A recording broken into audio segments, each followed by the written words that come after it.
Assalamualaikum warahmatullahi wabarakatuh. Perkenalkan, kami dari kelompok 3. Kemudian saya Tias Widya Utami.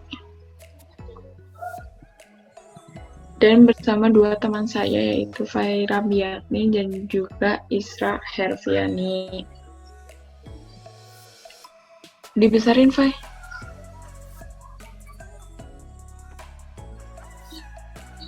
Fai.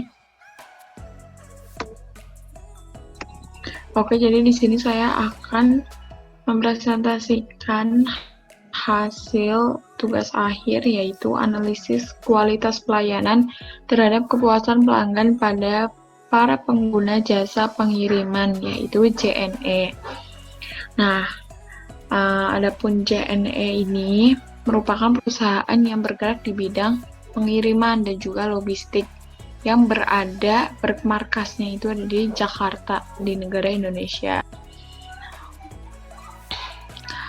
Adapun JNE ini didirikan pada tahun 1990 tanggal 26 November oleh Haji Suprapto Suparno. Kemudian di sini saya akan menjelaskan beberapa produk dalam latar belakang pada JNE yang perusahaan bergerak dalam bidang logistik. Kemudian JNE juga mempunyai produk-produknya, mempunyai beberapa produk dalam pengirimannya. Produknya yaitu yang pertama ada JNE Yes, yakin, yang artinya yes-nya itu YES itu yakin esok sampai, yang mana pengiriman ini adalah pelayanan premium dengan target kiriman sampai di tujuan pada keesokan harinya, termasuk walaupun itu hari Minggu atau hari libur nasional, seperti itu. Kemudian ada JNE reguler, itu layanan pengiriman cepat, aman, dan handal. Jadi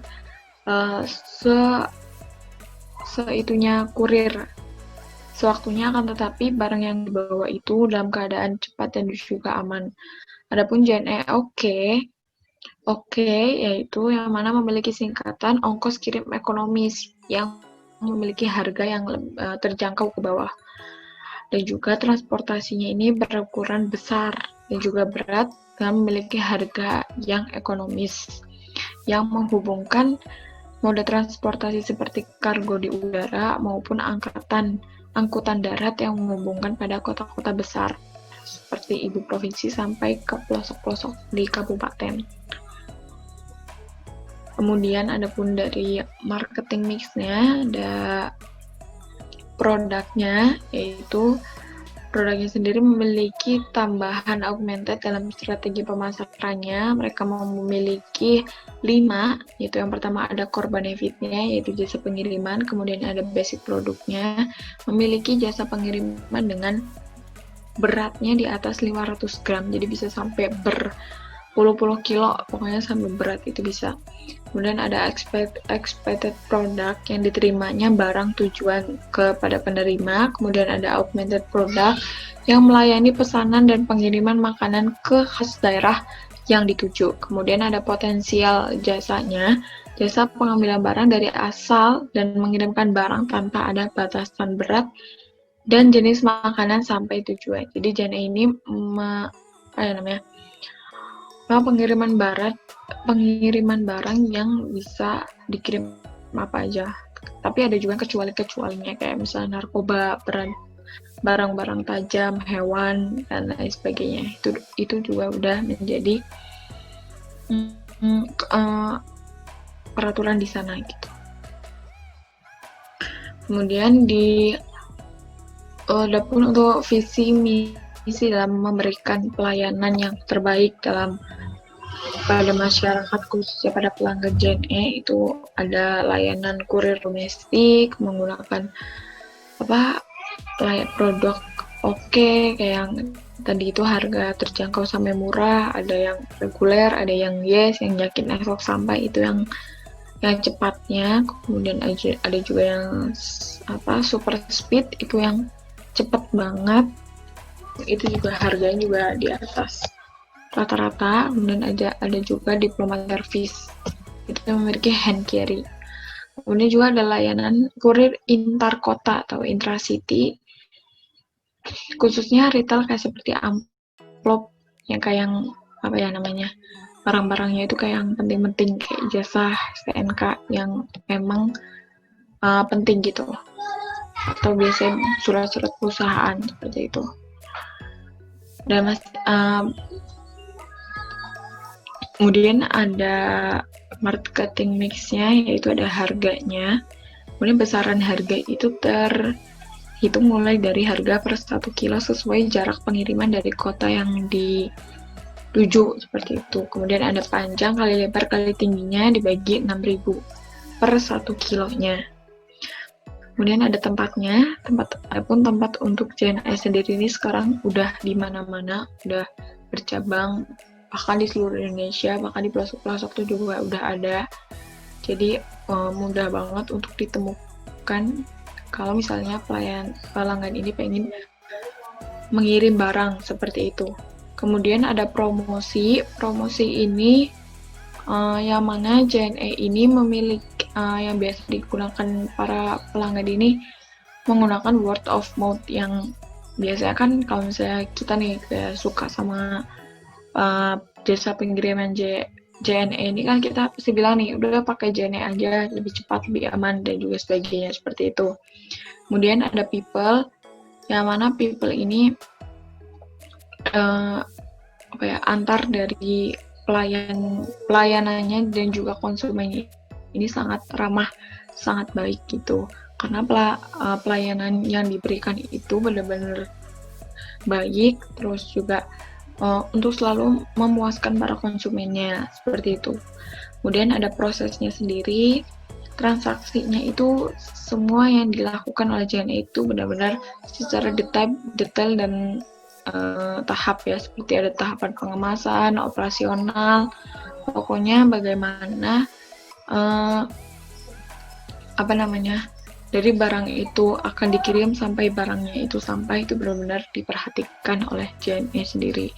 Kemudian ada pun physical evidence-nya, bukti fisiknya sendiri ini kalau setiap cabang-cabang kantor JNE ini memang menerapkan kantornya ini selalu dengan keadaan bersih, tertata rapi, dan seperti itu.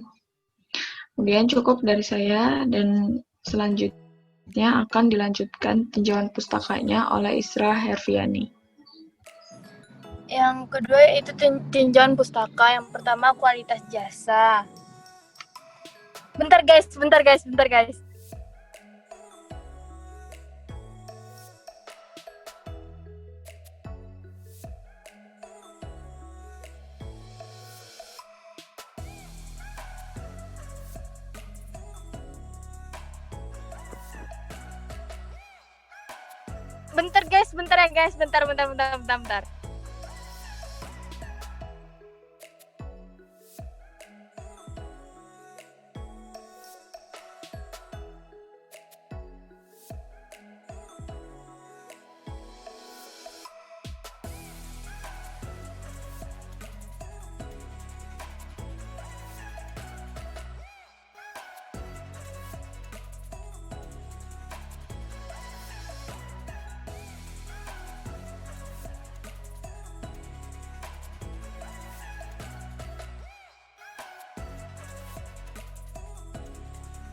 Yang selanjutnya itu tinjauan pustaka. Yang pertama yaitu kualitas jasa, yang dimana merupakan tingkat keunggulan yang diharapkan oleh konsumen untuk mendapatkan pelayanan yang maksimal.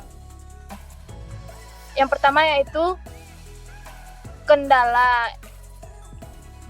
Yang kedua yaitu daya tanggap, dan ketiga yaitu jaminan. Dan keempat yaitu empati. Dan kelima yaitu bukti fisik. Kedua yaitu dimensi kualitas jasa. Dimensi kualitas jasa pada umumnya tidak dilihat dalam konstruksi yang terpisah, melainkan secara agregat, di mana dimensi-dimensi individual dimasukkan untuk mendapatkan kualitas jasa secara keseluruhan. Yang ketiga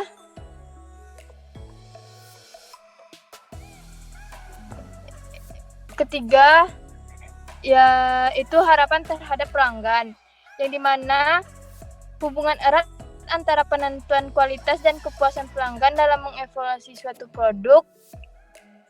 Pelanggan akan menggunakan harapannya sebagai acuan untuk atau standar. Oleh karena itu, harapan pelanggan yang menjadi dasar mengapa dua perusahaan dalam bisnis yang sama bisa memperoleh nilai yang berbeda dari pelanggan lainnya. Yang keempat yaitu kesenjangan kualitas jasa dan loyalitas. Kepuasan konsumen. Tingkat perasaan konsumen setelah membandingkan dengan harapannya. Yang kelima yaitu loyalitas. Loyalitas merupakan situasi di mana konsumen bersikap positif terhadap produk atau produsen dan disertai pola pembelian ulang yang konsisten. Sekian dari saya. Terima kasih. Selanjutnya dilanjutkan dengan teman saya, Faira.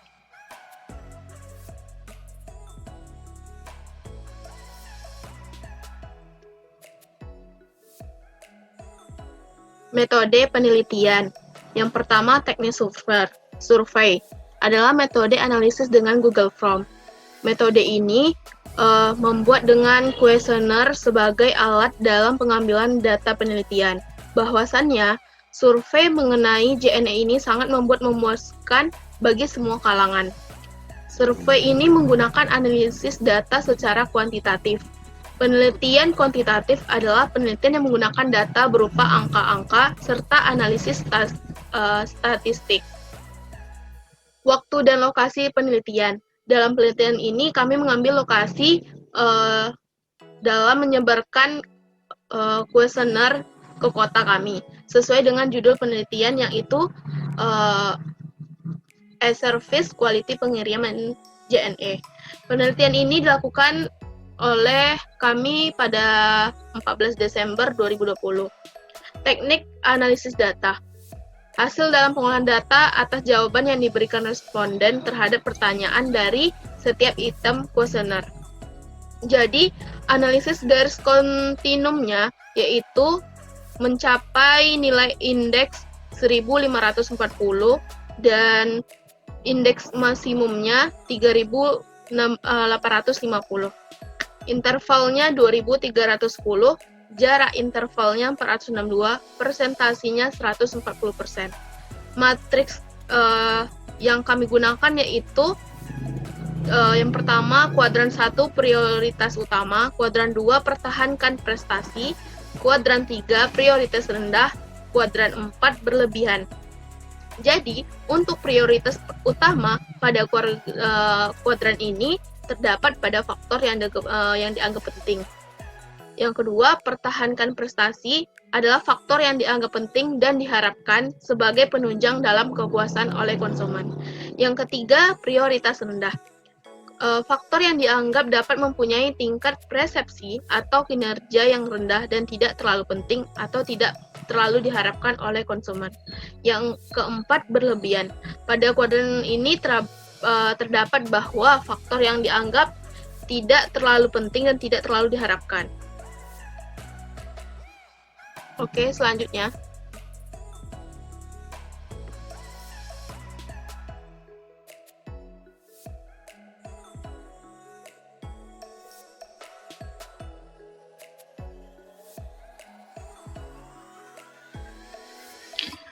Baik, di sini saya akan menjelaskan tahap yang terakhir, bab 4, yaitu ada pembahasannya. Adapun untuk data analisis yang didapatkan sesuai usianya itu, maka rata-rata usia responden yang sering menggunakan dalam pengiriman jasa JNE yaitu umur 15-20 tahun. Nah, mana mungkin mereka juga sering melakukan transaksi online sehingga sering menggunakan jasa pengiriman barang JNE. Nah, adapun di sini data jenis kelamin responden yaitu memiliki 70% yang mana didominankan oleh presentasi dari perempuan. Kemudian di sini tertera karakteristik status pekerjaan responden, analisis pengiriman barang dan jasa pengiriman barang JNE sebanyak 70 responden. Dan yang banyak menggunakan yaitu para pelajar dan juga para mahasiswa. Kemudian di sini ada tingkat kenyataan dan juga tingkat harapan menggunakan garis kontinum. Ada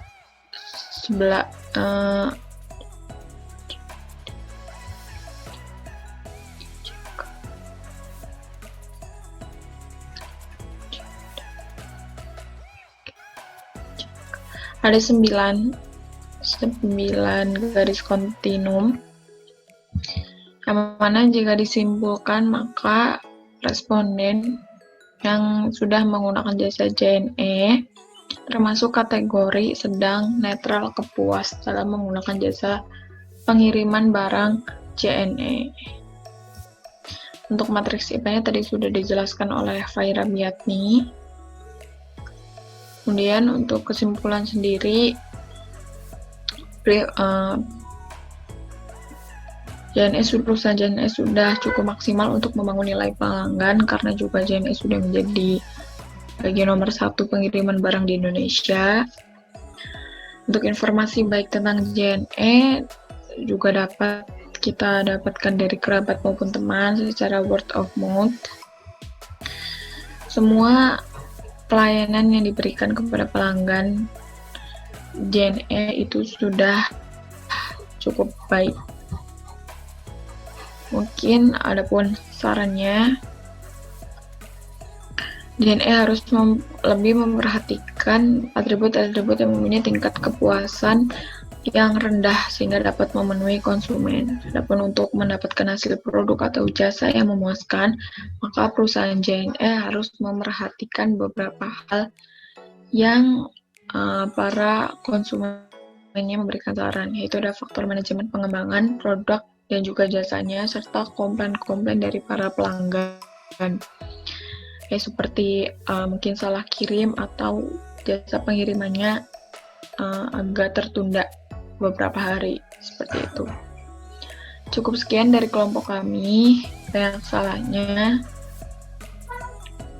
mohon maaf ya sebesar-besarnya, dan juga terima kasih. Wassalamualaikum warahmatullahi wabarakatuh.